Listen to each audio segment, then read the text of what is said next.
Look, Nurse Maggie, a new patient.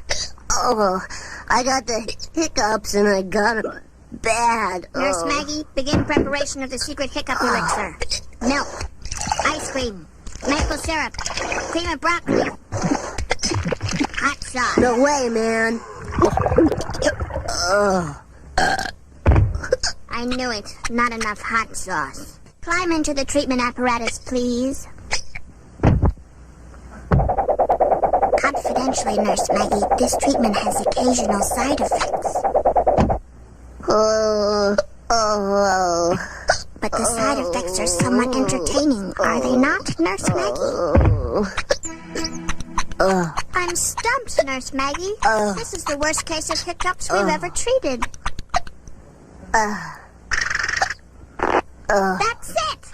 A combination of our previous techniques followed by the scare treatment. It can't miss.